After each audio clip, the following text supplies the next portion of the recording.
Tear gas is fired in Greece as protesters clash with riot police in the country's capital. Thousands of public sector workers took to the streets today in a nationwide strike to protest more spending cuts. In a separate rally, a group of demonstrators marched against the fascist Golden Dawn party after the killing of an anti-fascist activist yesterday. Rocks were thrown at police who responded with tear gas. Well, our correspondent got caught in the crossfire. The large group of protesters had clashed with the police. The police are holding their ground right now. As you can see, there's fires behind me. Tear gas is in the air. It's a little bit difficult to breathe here. As you can see in front of me, the police are trying to hold their territory. On the other side, there's basically a group of anarchists, black bloc kids, whatever you want to call them. Many of the protesters here have been picking up stones along the side of the road. In fact, if you can pan down, you can see someone's trying to pull out a fire. Stones on the ground from the clashes. Now, where we're standing is in between protesters on one side and fires and protesters on the other side. The police have secured this radius, but in some ways we're blocked in. It was very hard to breathe at one point. They've been throwing around tear gas, and of course the smoke is and the wind is making it get in everyone's faces. That's in part helped clear the crowd. As you can see, what my cameraman's showing right now is protesters hurling stones here at the police.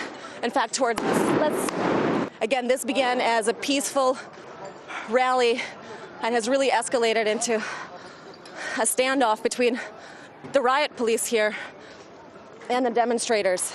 We're effectively stuck between protesters behind us and the ones you're seeing in front of us who are throwing anything they can get their hands on, really.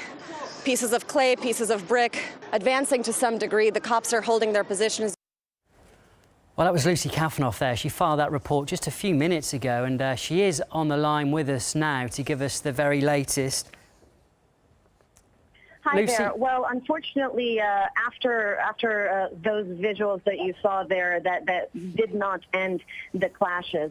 Basically, that street calmed down a little bit. We were finally able to leave that area and cross into another one, only to find basically numerous small clashes between protesters and police breaking out all over that neighborhood. Again, this is a working class neighborhood where the anti-fascist hip-hop artist was murdered just the night before.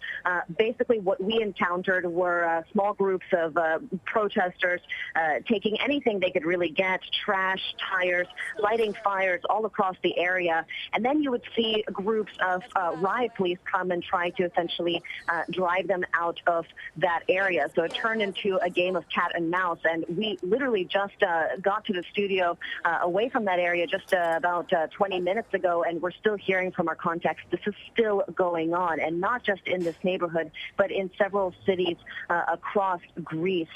Basically, what we're hearing is this is not likely to die down tonight. It's probably going to go on until the wee hours of the morning, until the protesters give up. And it's really interesting because, again, today was supposed to be the largest anti-austerity rally by the trade unions to protest the economic policies here in Greece.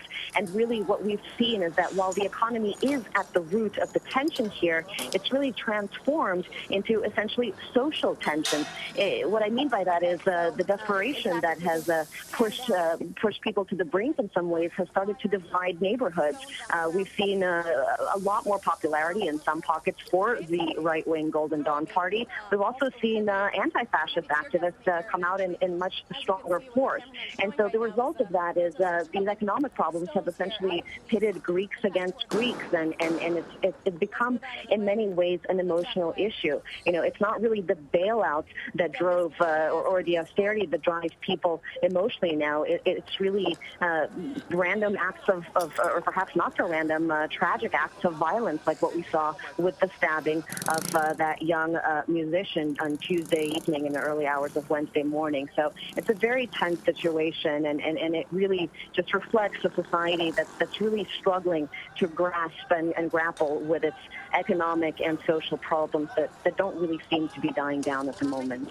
OK, thank you, Lucy, for that update. That's RT's Lucy Kafanov reporting live there from Athens.